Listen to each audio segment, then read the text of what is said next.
The final battle raged across 17 star systems for 3 days and 3 nights.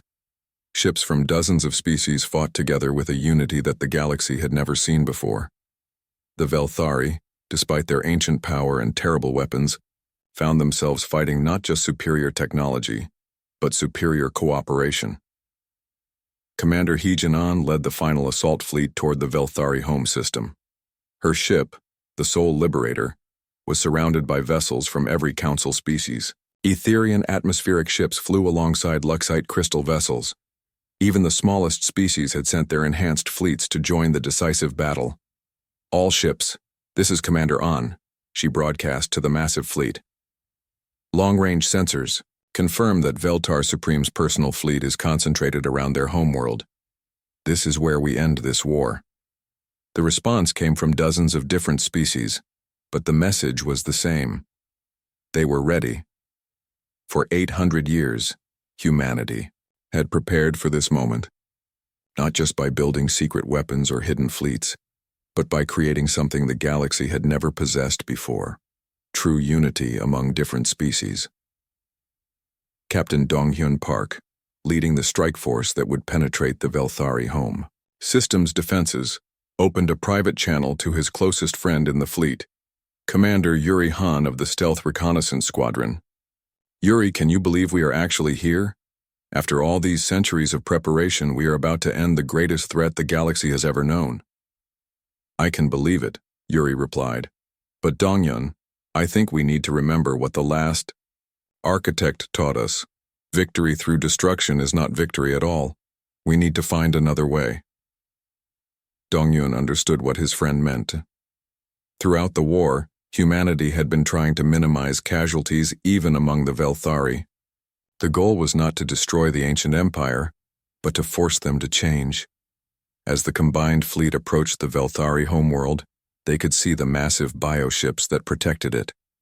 These were the oldest and most powerful vessels in the ancient fleet, some of them dating back to the original war against the architects 50,000 years ago. But they could also see something else. Not all of the Velthari ships were moving to attack. Some remained motionless as if their crews were uncertain about what to do. Commander An, came a transmission from one of the Etherian ships. We are detecting internal communications among the Velthari fleet. It seems there is disagreement among their forces. Heejin was not surprised. Intelligence reports had suggested that not all Velthari supported their supreme leader's path of conquest. Many of the ancient species remembered what the galaxy had been like before they went into hibernation. They had seen the destruction their empire had caused. Open a communication channel to the Velthari fleet, Heejin ordered. All frequencies. When the channel was established, she could see dozens of different Velthari commanders on her screen. Some looked angry and defiant. Others seemed tired and uncertain. I am Commander Heejin of the Galactic Defense Fleet, she began. We have come to end this war, but we do not wish to end it through destruction. One of the Velthari commanders, a female with scars across her pale face, spoke first. You are the humans who claim to carry architect knowledge. Our supreme leader says you must be destroyed. Your supreme leader is wrong, Heejin replied. The architects never wanted to destroy the Velthari. They wanted to stop you from destroying others. There is a difference. Another Velthari commander leaned forward. He was older than the others, and his black eyes held a sadness that spoke of millennia of regret. Human, what are you proposing? I am proposing that this war ends not with the destruction of your species, but with your integration into the galactic community. The architects left knowledge for all species, not just humans. There are facilities throughout the galaxy that could teach your people what we have learned. And what have you learned? The scarred female asked. That strength comes from cooperation, not domination. That diversity makes a civilization stronger, not weaker. That the greatest achievement is not conquering your enemies, but turning them into friends. Before any of the Velthari commanders could respond, a new voice cut across all communication channels. Veltar Supreme himself appeared on the screens, his ancient face twisted with rage. Enough of this weakness, he snarled. You speak of cooperation, but I see only the corruption of inferior species. The galaxy belongs to the strong. It always has. Then let us test that theory, Heejin said calmly. What happened next shocked everyone watching. Instead of ordering an attack, Heejin commanded her fleet to do something unprecedented. They opened their defensive formations and invited the Velthari to see their true capabilities. Look around you, she broadcast to every Velthari ship. Look at this fleet. Dozens of species working together. Ships that were once primitive now carry technology that rivals your own. This is what cooperation can accomplish. For the first time in the war, Veltar Supreme seemed uncertain. His ancient eyes studied the massive fleet surrounding his homeworld. He could see vessels from species he had dismissed as inferior, armed with weapons that defied his understanding. This is impossible, he whispered. This is inevitable, came a new voice. The last architect appeared as a hologram visible to every ship in both fleets. The ancient being looked at Veltar Supreme with something that might have been pity. You have learned nothing in 50,000 years, the architect said. You still believe that power comes from dominance. But look around you. See what these species have accomplished together. You are extinct, Veltar Supreme snarled. I destroyed your species myself. You destroyed our bodies, the architect replied. But you could not destroy our ideas. They live on in every species that chooses cooperation over conquest. The ancient Velthari ruler raised his weapon, as if he could somehow destroy a hologram. But before he could fire, something unexpected happened. His own officers turned against him. The scarred female commander spoke first. Veltar Supreme, I have served you for 15,000 years. I have seen the destruction our empire has caused. I am tired of it. The older commander nodded. Our supreme leader, the galaxy has changed while we slept. Perhaps it is time for us to change as well. One by one, Velthari commanders throughout the fleet declared that they would no longer follow orders to destroy civilian populations. They had seen what the combined galactic fleet could accomplish through cooperation, and they wanted to be part of it instead of fighting against it. Veltar Supreme found himself isolated, his ancient authority crumbling as his own people chose a different path. You will regret this, he warned. Without strong leadership, you will be conquered by others. Perhaps, the scarred commander replied, but we would rather take that risk than continue to be the conquerors. In the end, Veltar Supreme and his remaining followers retreated to the galactic rim, taking with them only the ships still loyal to the old ways. The rest of the Velthari fleet requested permission to join the galactic community. 6 months. Later, Ambassador Ji-won Kim stood before the expanded Galactic Council. The chamber had been enlarged to accommodate representatives from the Velthari Republic, the democratic government that had emerged from the ruins of the ancient empire. Today marks the end of an age, she announced to the assembled delegates. For 50,000 years, the galaxy lived in fear of those who would rule through strength alone. Today we begin an age where strength comes from working together. She activated a holographic display that showed the galaxy as it now existed. Hundreds of species working together, sharing knowledge, building a civilization based on cooperation rather than conquest. But this is not the end of our story, Ji-won continued. It is the beginning. The architects left more than just weapons and technology. They left a map. The display changed to show the locations of hidden architect facilities throughout the Yao galaxy. There were dozens of them, each one containing knowledge that could benefit different species. Each facility contains learning opportunities designed for specific types of civilizations, Ji-won explained. Mathematical species will find advances in physics and engineering. Artistic species will discover new forms of beauty and expression. Warrior species will learn that the greatest battles are fought not with weapons but with ideas. Dr. Youngmi Lee, now serving as humanity's chief diplomatic officer, stepped forward.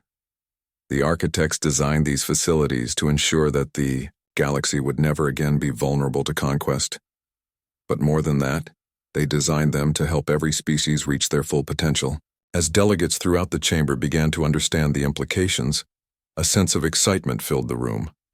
The galaxy was about to enter an age of discovery and cooperation, unlike anything in its history. There is one more thing, Jiwan added. The architects left instructions for finding other ancient civilizations throughout the universe, species that once existed beyond our galaxy, each with their own knowledge to share. The last architect appeared one final time, its holographic form addressing the entire Galactic Council.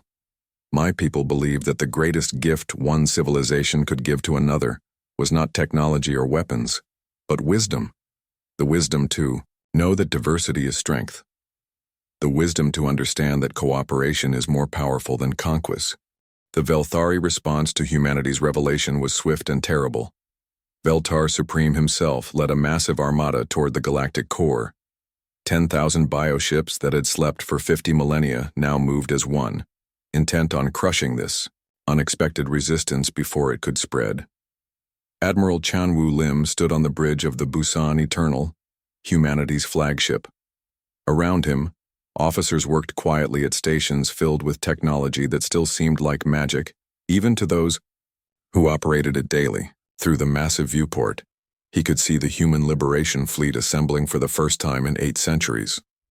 Sir, Communications Officer Haiyan Song reported, we are receiving final deployment confirmations from all fleet elements. The hidden bases throughout the galaxy are activating on schedule. Chanwu nodded grimly. How many council species have discovered their upgraded systems? All of them, sir. The Etherians were the first to realize their atmospheric processors could be converted to defensive weapons. The Luxites found that their crystal ships could resonance link for devastating combined attacks. Even the smallest species are reporting that their vessels now carry capabilities they never knew existed. Strategic Coordinator Sora Kim approached, the Admiral's command chair. Her face was tense but determined. Admiral, the scope of what we have revealed is causing panic in some sectors. 3 species have asked if we have been secretly controlling their governments. The Kelvani are demanding to know why we never told them about the weapons hidden in their ships. And what did you tell them? The truth. That we were preparing to defend them, not control them. That every hidden system, every secret upgrade, was designed to activate only when the Velthari returned. Chanwu looked at the tactical displays surrounding his chair. They showed the true scope of humanity's 800-year project. It was not just about building a secret fleet. It was about creating a galactic defense network so comprehensive that no single empire could ever again dominate free species. Sir, Heian called out. Incoming transmission from Veltar Supreme himself. On screen. The main view screen filled with the image of the ancient Velthari ruler. He was even more imposing than the recordings had suggested. Tall, pale, with black eyes that seemed to contain the darkness between stars. When he spoke, his voice carried the authority of 50,000 years of absolute power. I address the humans who dare to claim architect knowledge, Veltar Supreme said. You think ancient weapons make you our equals? You are wrong. We destroyed the architects when they were at the height of their power. We will destroy you as, well, Chanwu stepped forward so the Velthari could see him clearly. I am Admiral Chanwu Lim of the Earth Defense Forces. We are not trying to be your equals. We are trying to be better than you. Better? Veltar Supreme's expression showed something between amusement and rage. You are children playing with toys you do not understand. The architects were our greatest enemies, and we hunted them across the galaxy until none remained. Their knowledge died with them? Their knowledge lives in us, Chanwu replied calmly. But more than that, their wisdom lives in us. They taught us that true strength comes from unity, not domination. Unity? Veltar Supreme laughed, a sound like breaking ice. Look around your galaxy. Your unified council is falling apart. Species are surrendering to us rather than fight. Your unity is an illusion. Then let us show you what our illusion can do. Chanwu gestured to Sora, who activated the fleet-wide communication system. Across the galaxy, every human ship, every hidden base, every secret installation received the same message. All units, this is Admiral Lim. Operation Sleeping Giant is now fully active. Show them what 800 years of preparation looks like. Throughout the galaxy, humanity's true fleet began to reveal itself. From hidden bases in dead star systems, massive dreadnoughts emerged from stealth fields. These ships were not just large, they were enormous, each one capable of carrying entire fleets in their hangar bays. On the edge of the Sol system, Prometheus Base dropped its camouflage entirely. What had appeared to be an asteroid field was revealed to be the largest military shipyard ever constructed. Thousands of ships of every size and class hung in perfect formation, their hulls gleaming with the strange beauty of architect-enhanced technology. But the most shocking revelation came from the hidden installations on Council worlds. Every species discovered that their own ships and defenses had been secretly upgraded with architect technology. Weapons that should not have existed suddenly came online. Shields that could stop planet-killing attacks activated for the first time. Captain Donghyun Park, commanding a squadron of enhanced fighters, opened communications with his Etherian wingman. "Corvus, are you seeing what I am seeing?" The gas giant dweller's voice came back filled with amazement. "My atmospheric processors just revealed themselves to be gravitational manipulators. I can control gravity itself, Donghyun. How long have my people possessed this capability?" "Since the day humans first made contact with your species. We have been preparing everyone for this moment." Across the galaxy, similar conversations were taking place. The crystalline Luxites discovered their ships could link together to form massive geometric weapons that fired beams of pure creation energy. The insectoid Kelvani found that their warrior fleets now possessed adaptive armor that learned from each attack. Even the smallest species found themselves armed with weapons that defied belief. Tiny exploration ships revealed hidden capabilities that made them equal to battleships. Civilian transports activated defense systems that could protect entire worlds. Veltar Supreme watched this revelation with growing alarm. His bioships were powerful, but they had been designed to fight the technology of 50,000 years ago. The combined might of dozens of species armed with architect-enhanced capabilities was something entirely different. "Impossible," he hissed. "The architects could never have planned for this level of coordination." "You are right," Admiral Chanwu replied, his image appearing on every Velthari ship simultaneously. "The architects could not have planned this, but they gave us something better than a plan. They gave us a philosophy." The human fleet moved forward, and for the first time, the Velthari could see the true scope of what they faced. These were not just ships with advanced technology. These were vessels that seemed to exist partially outside normal space, their hulls flickering between dimensions. Their weapons fired projectiles that traveled through folded space-time. Their shields were not just barriers but actual distortions in reality itself. "The architects taught us that diversity is strength," Chanwu continued. "They showed us that many species working together are stronger than any single empire, no matter how powerful." "Words," Veltar Supreme snarled. "Let us see how your philosophy stands against reality." The ancient ruler gave the order, and 10,000 Velthari bioships surged forward. Their organic hulls pulsed with dark energy as they prepared to demonstrate the power that had once conquered half the galaxy. But they were not facing the scattered, frightened species that had fallen before them weeks ago. They were facing a united galaxy that had been preparing for this moment for 8 centuries. The battle that followed would be remembered as the largest space engagement in galactic history. Thousands of ships from dozens of species fought together with a coordination that seemed impossible. Human vessels used their architect-enhanced technology to devastating effect, but they were not fighting alone. Etherian atmospheric processors created gravity wells that trapped entire squadrons of bioships. Luxite crystal vessels fired beams that passed through normal matter, but devastated the organic hulls of Velthari ships. Even the smallest species contributed, their enhanced vessels providing support and coordination that kept the larger ships fighting effectively. For the first time in 50,000 years, the Velthari were not just being resisted, they were being defeated. Veltar Supreme watched his ancient fleet being systematically destroyed, and finally understood what he was truly facing. This was not just humanity with architect technology. This was the architect philosophy made manifest. Dozens of species working together, each contributing their unique strengths to a common defense. "This is impossible," he whispered. No. Admiral Chanwu's voice came from every communication channel. This is what the galaxy looks like when it refuses to kneel. As the battle raged across 17 star systems, it became clear that humanity's 800-year secret was not just about hidden weapons or secret fleets. It was about transforming the very nature of galactic civilization itself. The age of empire was ending. The age of cooperation had begun. The news of the Ancient Vengeance's victory spread across the galaxy like wildfire. Every species, every government, every news service was asking the same question. How did humans possess technology that could destroy Velthari bioships? Director Sung-Ho Bae stood in the main conference room of the Galactic Council's emergency headquarters. Around the large table sat representatives from every major species. Their faces showed a mixture of hope, fear, and confusion.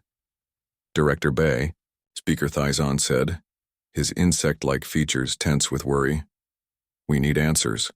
The footage from Gamma Centauri 7 shows impossible technology. Your ship defeated 20 Velthari vessels without taking damage. That is correct, Sung-Ho replied calmly. How? The question came from Ambassador Zelkis of the Etherian colonies. Our best scientists have studied Velthari technology for weeks. Their bioships use power sources we do not understand.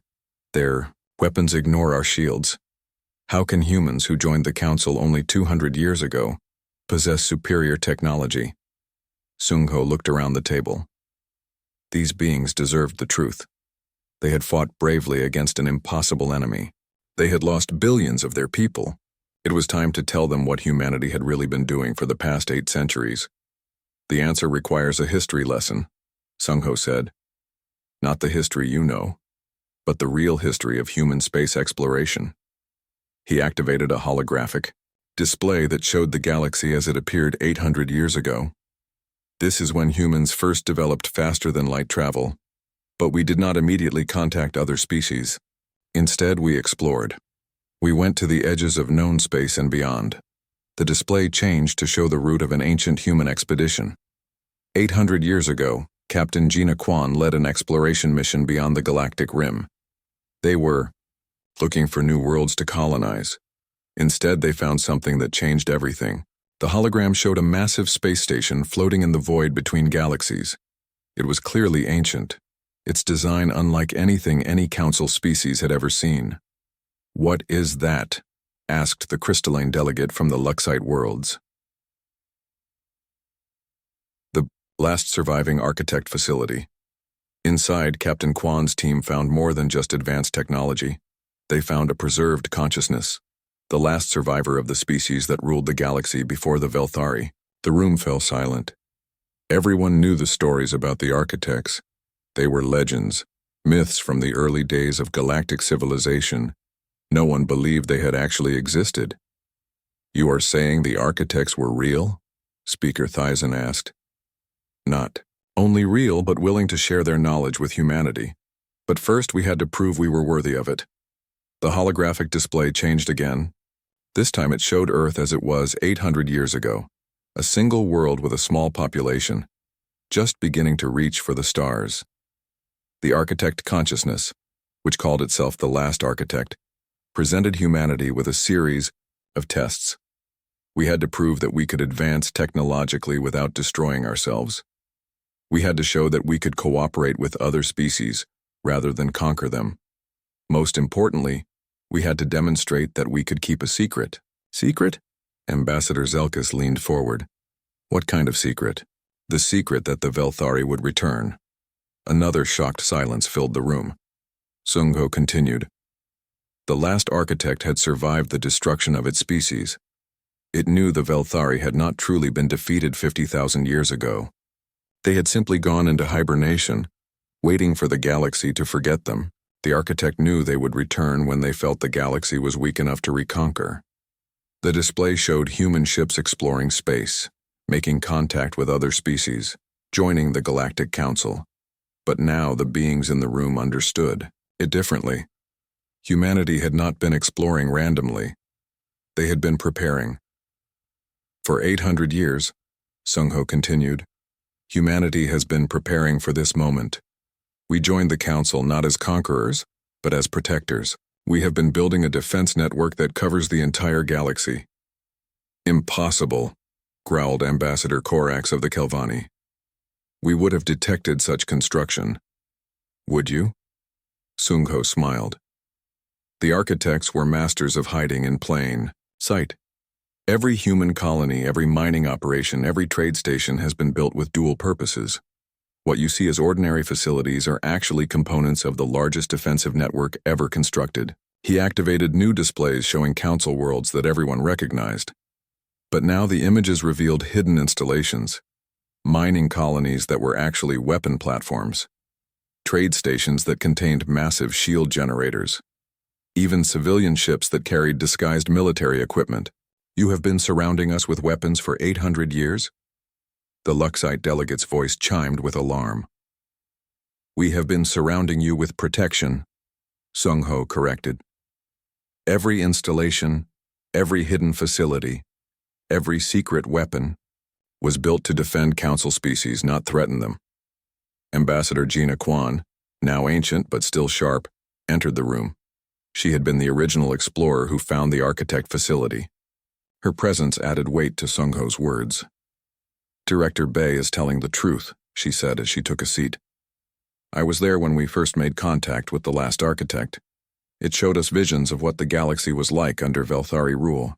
Entire species enslaved or extinct. Worlds stripped of all life. Civilizations reduced to nothing. She activated her own personal recordings from 8 centuries ago. The hologram showed the interior of the architect facility, vast and beautiful, but also filled with sadness. The last architect told us that its people had once ruled through wisdom and science. They explored the galaxy, helped primitive species develop, shared knowledge freely. But they grew complacent.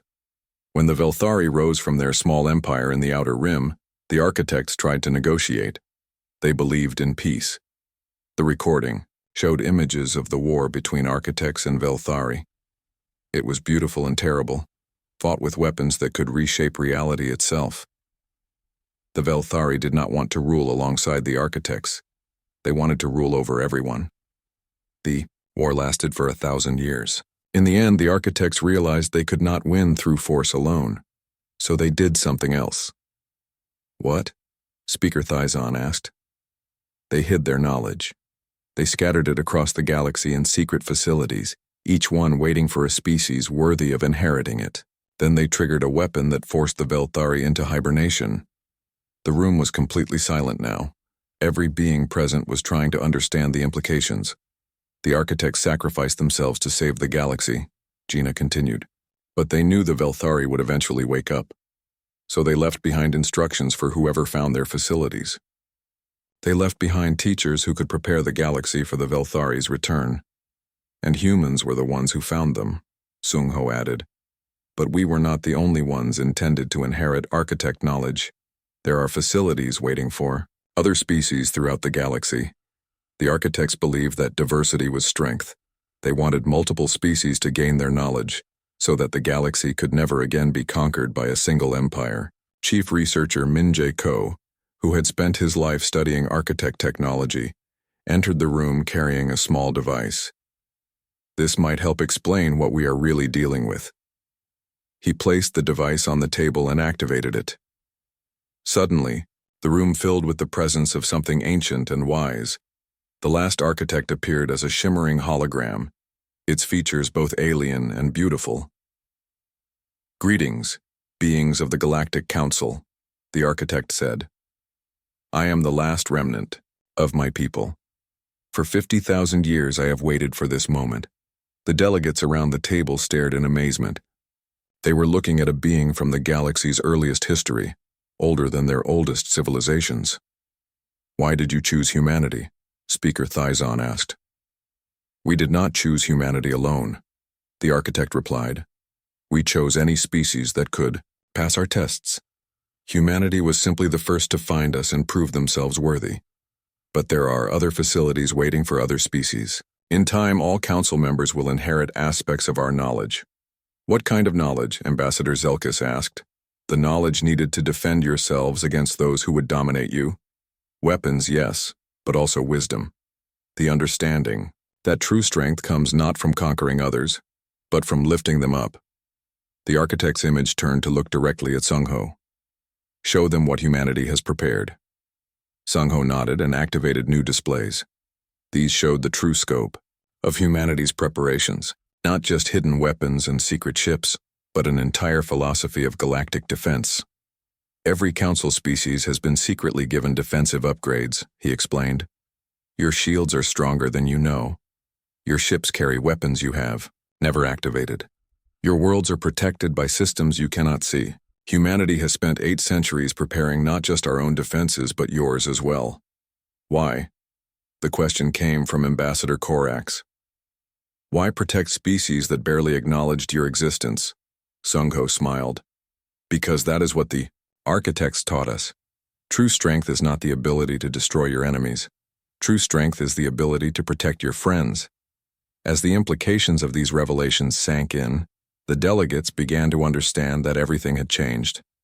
Humanity wa. The news broadcasts across the galaxy all told the same story. The Velthari were unstoppable. 30 star systems had fallen in just 5 weeks. Millions of refugee ships fled toward the galactic core, carrying the survivors of entire civilizations. Captain Taiwan Jung stood on the bridge of his ship, watching the feeds from the front lines. The vessel around him hummed with power that no alien had ever imagined humans could possess. The Inchin Vengeance was beautiful and deadly, its hull made from materials that existed partially outside normal space. Captain, his communications officer called out, "We are receiving the emergency broadcast from Gamma Centauri 7. Taiwan nodded grimly. Gamma Centauri 7 was one of the galaxy's major industrial worlds. It produced starship components for dozens of species. If it fell, the Council's ability to build new ships would be crippled. On the main screen, a terrified Corvani administrator was pleading for help. "This is Governor Velkus of Gamma Centauri 7th. Velthari bioships have entered our system. We have no defenses. Please, anyone who can hear this, we need immediate assistance." The transmission cut to static as Velthari jammers took effect. "Sir," the navigation officer reported, "we are the closest ship to that system. But Admiral Lim's orders were to remain hidden until the full fleet is ready." Taiwan looked at the star charts. The full human fleet would not be ready for another 3 days. By then, Gamma Centauri 7 would be nothing but debris and dead space. "How many people live on that world?" he asked. 14 billion, sir, plus another 2 billion in the orbital stations. 16 billion lives. Taiwan thought about his orders, then thought about his duty. Some things were more important than following commands. Set course for Gamma Centauri 7. Maximum speed. "Sir, if we reveal ourselves now, then we reveal ourselves. I will not let 16 billion people die while we hide in the shadows."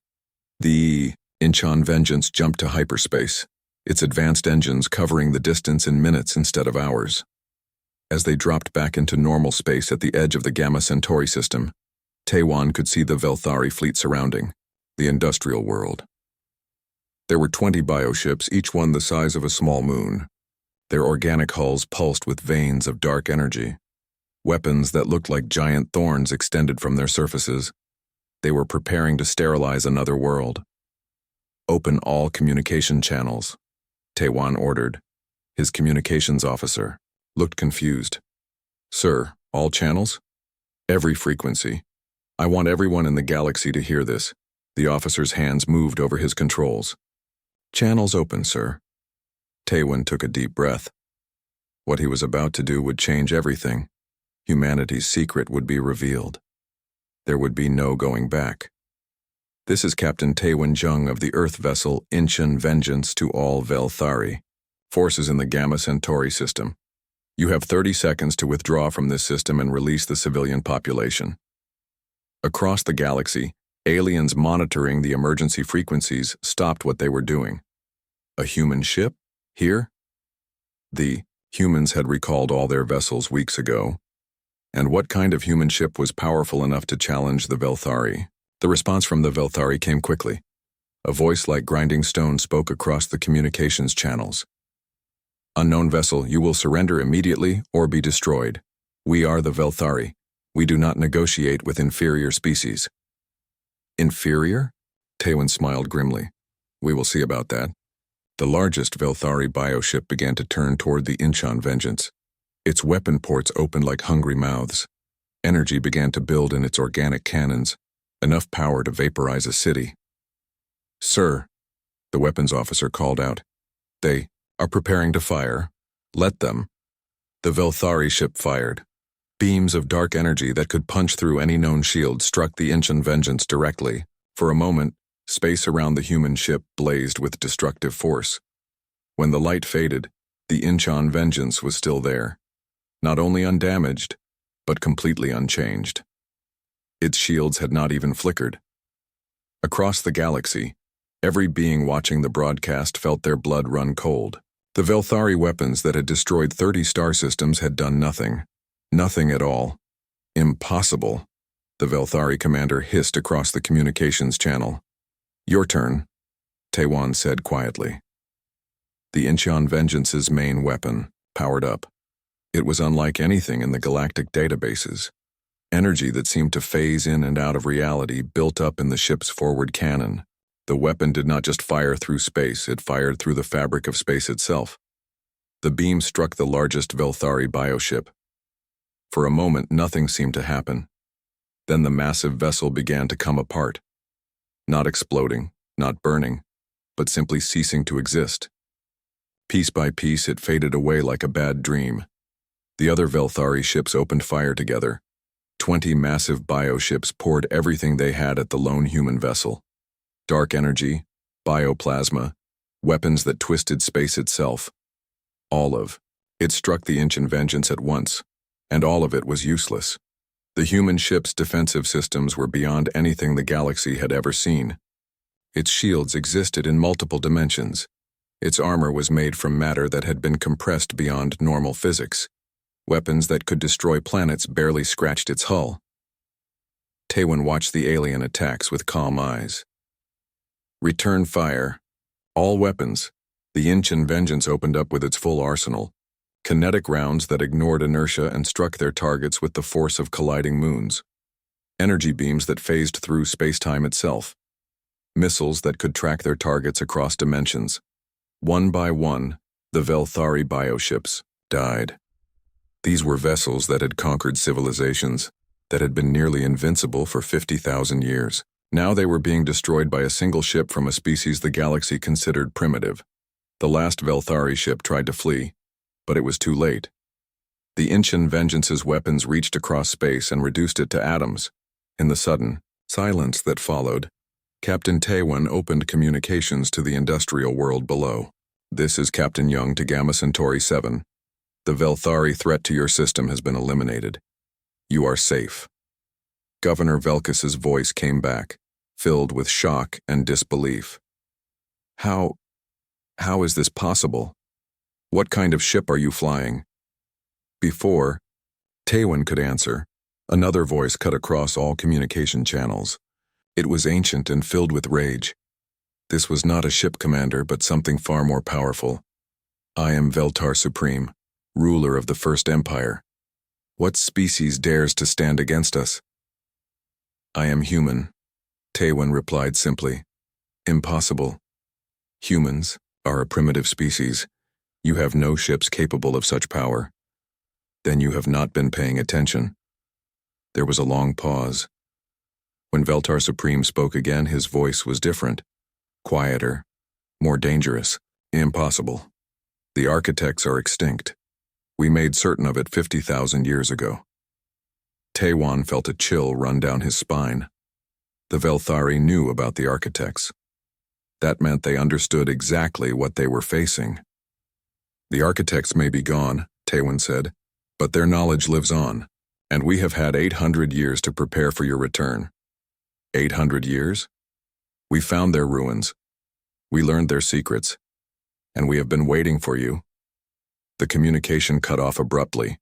Across the galaxy, Veltar Supreme was probably trying to understand what this meant. The architects had been the only species that could match Velthari technology. If humans had inherited that knowledge, on the bridge of the Inchon Vengeance, Tewin's communications officer was receiving dozens of incoming signals. Sir, We are being contacted by every major news network in the galaxy. The Council is demanding an explanation. Even Earth Command is asking what we are doing." Taewon smiled. "Tell Earth Command that the secret is out. There is no point in hiding anymore." He paused, then added, "And tell Admiral Lim that it is time for the full fleet to reveal itself." "Yes, sir." As the ancient Vengeance set course for the next Velthari-occupied system, Taewon thought about what would happen next. The galaxy now knew that humans possessed technology that could match the ancient empire. Questions would be asked, demands for explanations would come, but most importantly, hope would return to the galaxy. For the first time since the Velthari had awakened, beings across space would believe that victory was possible. The secret that humanity had kept for 8 centuries was finally out. Now it was time to show the galaxy what they had really been doing all this time. It was time to reveal the fleet that had been sleeping in the darkness, waiting for this moment. The fleet that would change everything. 3 weeks passed like a nightmare. Every day brought news of more destroyed worlds. The Velthari were not just conquering systems. They were wiping them clean. Entire civilizations that had existed for thousands of years were gone in a matter of hours. Admiral Hyok Lee stood in the command center deep beneath the mountains of Earth. The room was carved from solid rock, hidden so far underground that no scanner could detect it. Holographic displays showed the advancing enemy fleet like a spreading disease across the galaxy. "Show me the latest battle reports," he said to his aide. The displays changed to show space battles. Council ships fought bravely, but it was like watching children fight adults. The Velthari bioships moved through space like living things.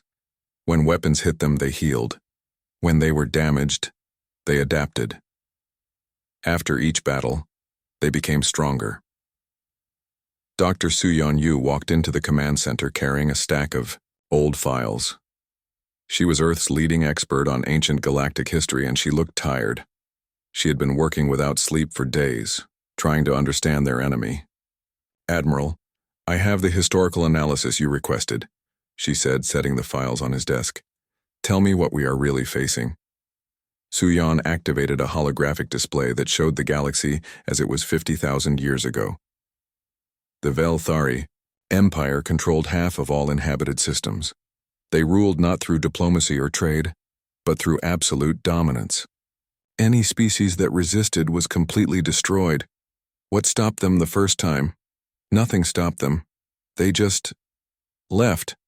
All records from that time are fragments, but it seems like they simply decided to go into some kind of deep sleep. No one knows why. Admiral Lee studied the ancient star maps. And now they are back, expecting to pick up where they left off. Exactly. But Admiral, there is something else. Something that changes everything. Suyeon's voice became excited. "I found references to another species from that time. They were called the Architects. The records suggest they were the only ones who could match Velthari technology. What happened to them? The Velthari hunted them to extinction. But Admiral, the timeline is important. The Architects were destroyed just before the Velthari went to sleep. I think the Architects did something that made the Velthari leave." Before Admiral Lee could respond, an alarm sounded. A young officer ran up to them. "Admiral, you need to see this. The Velthari just destroyed the Corvani home system. 12 billion dead in less than an hour." The holographic display showed the aftermath. Where the Corvani homeworld had been, there was now only empty space and debris. The entire system had been sterilized. Any survivors? None, sir. The bioships left nothing alive. Admiral Lee closed his eyes. The Corvani had been one of the oldest council members. They had survived wars, plagues, and natural disasters for over 10,000 years. Now they were gone, as if they had never existed. "Sir," the officer continued, "the Council is broadcasting a general retreat order. All fleets are pulling back to the core systems, and our people. Ambassador Jiwon and the other human representatives arrived home yesterday. All human personnel have been recalled as ordered." Admiral Lee nodded. It was time. After 800 years of preparation, the moment had finally arrived. "Send word to Prometheus Base. Tell Chief Engineer Demon that Operation Sleeping Giant is now active. Prometheus Base was humanity's greatest secret.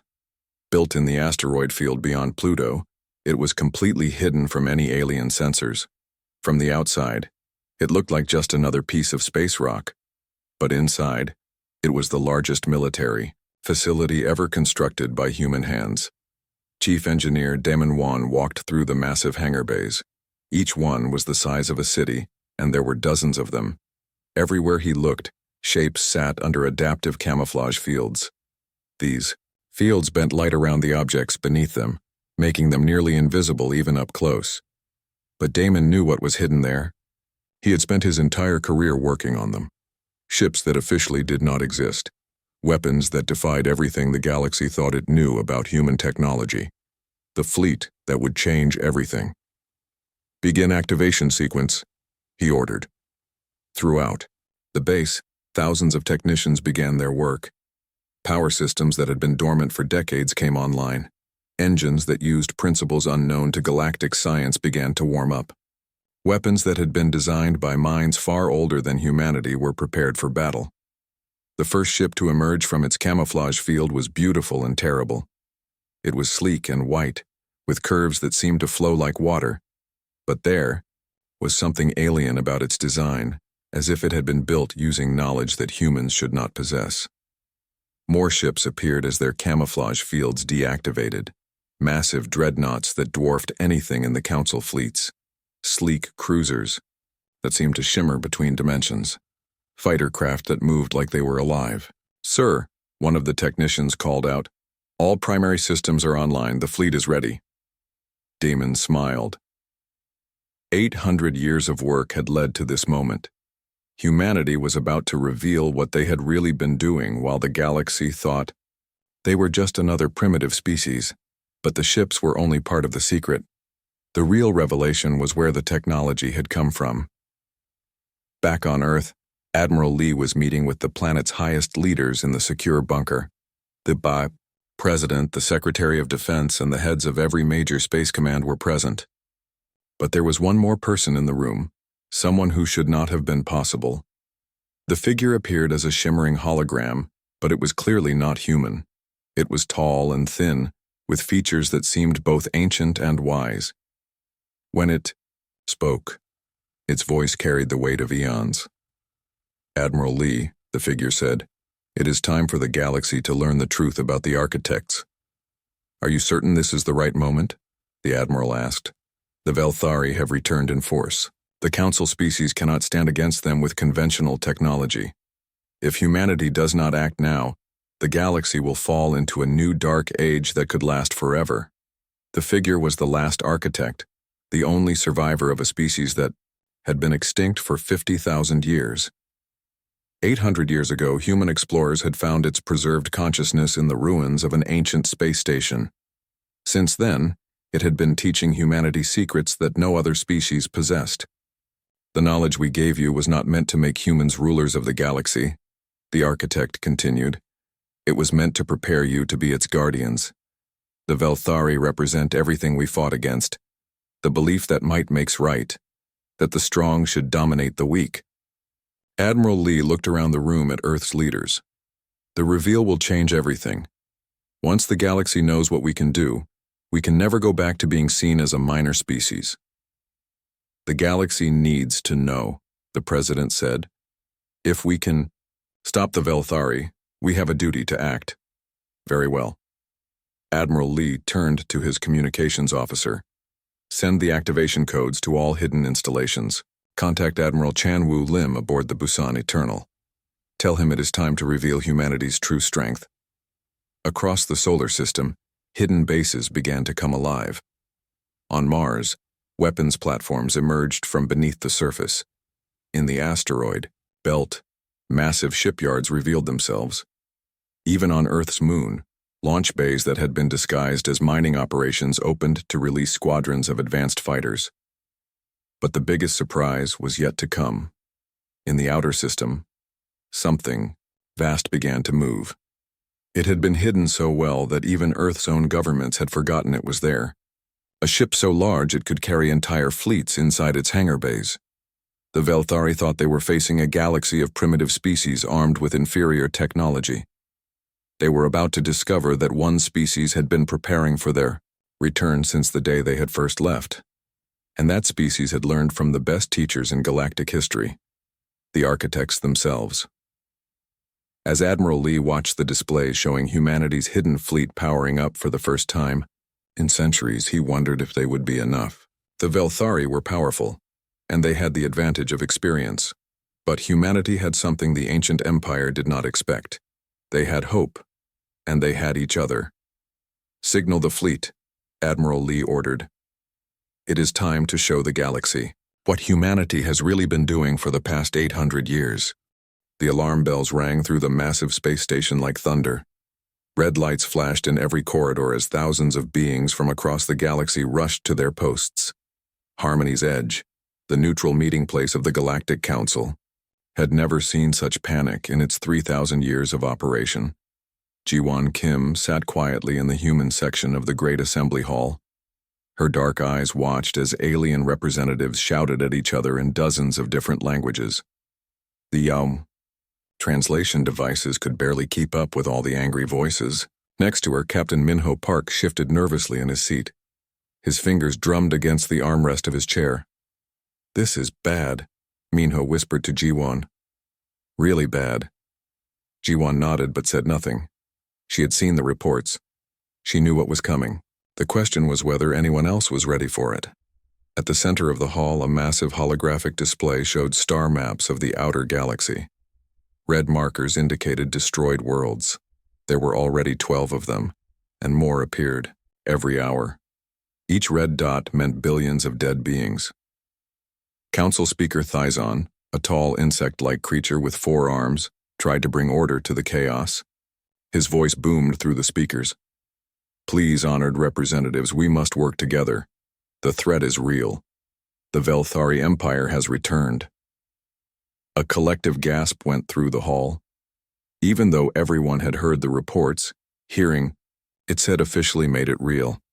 The Velthari were the monsters from ancient history.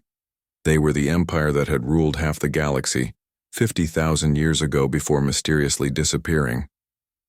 A blue-skinned delegate from the Etherian colonies stood up. "Our outer settlements have gone silent. We sent 3 battle groups to investigate. None came back. How do we fight something like this?" "The same way our ancestors did," growled Ambassador Korax, the representative from the warrior species, called the Kelvani. "We unite our fleets and fight." "With what?" The crystalline being from the Luxite worlds chimed in with a voice like breaking glass. "Our ships are children's toys compared to what the ancient records describe. The Velthari had weapons that could destroy stars." Ji-won felt her communication device vibrate against her wrist. She glanced down and saw a coded message from Earth. Her blood went cold as she read it. After 800 years of waiting, the time had finally come. The debate continued around her, but Ji-won was no longer listening. She was thinking about the secret that humanity had kept for so long. They had joined the Galactic Council 200 years ago as a small, seemingly weak species from a single world. Everyone thought humans were just another primitive race that had barely learned to travel between stars. They had no idea how wrong they were. "The Velthari bioships are unlike anything we have ever faced," Speaker Thyzon continued. "They are grown, not built. They heal themselves, they learn from each battle. Our intelligence suggests they have awakened with a fleet of over 10,000 vessels." The number hit the assembly like a physical blow. 10,000 ships was larger than the combined fleets of the 3 biggest council members. And these were not ordinary ships. These were vessels from the time when the galaxy was young. Captain Minho leaned closer to Ji-won. "What does Earth Command want us to do?" Ji-won looked at him with sad eyes. "They want us to come home. All human ships, all human personnel, we are being recalled." "Recalled? Now? When everyone needs to work together?" "There are things you don't know, Minho. Things that very few people know." She stood up and gathered her papers. "We need to leave. Immediately." As they prepared to go, the Great Hall's main screen flickered. A new image appeared and everyone fell silent. It was a Velthari bioship, but this one was different. It was massive, easily 10 times larger than anything they had seen before. Its organic hull pulsed with veins of dark energy. A voice spoke from the ship. It was ancient and cold, like the sound of ice breaking in deep space. I am Veltar Supreme, ruler of the First Empire. For 50,000 years we have slept. Now, we have awakened to find our galaxy filled with inferior species. The being that appeared on screen was tall and thin, with pale skin that seemed to glow from within. Its eyes were completely black, and when it moved it seemed to flow like liquid. You have 1 galactic standard month to submit to our rule. Bring us tribute. Acknowledge our dominance. Those who comply will be allowed to serve. Those who resist will be eliminated. This is not a negotiation, this is a fact. The transmission ended, leaving the assembly in shocked silence. Speaker Thyson was the first to find his voice. We must prepare our defenses, contact all member worlds, begin evacuation of outer colonies. But many delegates were already leaving. Some species had decided that surrender was better than extinction. Others were rushing home to prepare their own defenses. The unity of the council was breaking apart before the threat had even truly begun. Jiwan and Minho made their way through the crowded corridors toward their ship. Around them, beings from dozens of worlds packed their belongings and said goodbye to friends they might never see again. Jiwan, Minho said as they walked. What did you mean about things I don't know? What is Earth hiding? She stopped and looked at him. Minho had been her friend for 15 years. He had served on her ship through 3 different exploration missions. He deserved to know the truth even if he would not believe it at first. Minho, what do you know about human history? Real history, not the official version. We developed space travel 300 years ago. We explored the local systems for 100 years before making contact with the Council. We have been members for 200 years. That is what everyone believes. But it is not the whole truth. She paused, choosing her words carefully. Humans have been traveling between stars for much longer than anyone knows, and we have been preparing for this day for 800 years. Minho stared at her. Preparing for what day? The day the Velthari returned. They reached their ship, a small diplomatic vessel called Soul's Promise. As they boarded, Jiwan could see other human ships throughout the docking bay. All of them were leaving at the same time. To outside observers, it might look like humans were abandoning the Council in its darkest hour. They had no idea that humanity was actually going home to reveal the greatest secret in galactic history. As Soul's Promise departed from Harmony's edge, Jiwan stood on the bridge and watched the space station grow smaller behind them. Around them, ships from every member species were scattering in all directions. Some were heading home to prepare defenses. Others were fleeing toward the galactic core, hoping distance would save them. None of them knew that salvation would come from the species they considered the weakest of all. Set course for Earth, Jiwan ordered. Maximum speed. What about the other Council species? Minho asked. Are we really going to abandon them? Jiwan smiled for the first time since the crisis began. We are not abandoning anyone, we are going to save them all. But first we need to go home and wake up the fleet that has been sleeping for 8 centuries. As their ship jumped into hyperspace, heading toward Earth, Jiwan thought about what was waiting there, hidden in the outer solar system, beyond where any alien ship had ever traveled, was humanity's true strength. Ships that officially did not exist. Weapons that should not be possible. Technology that would shock the galaxy. The Velthari thought they were returning to reclaim their empire from primitive species. They were about to learn that one of those species had been expecting them for a very long time.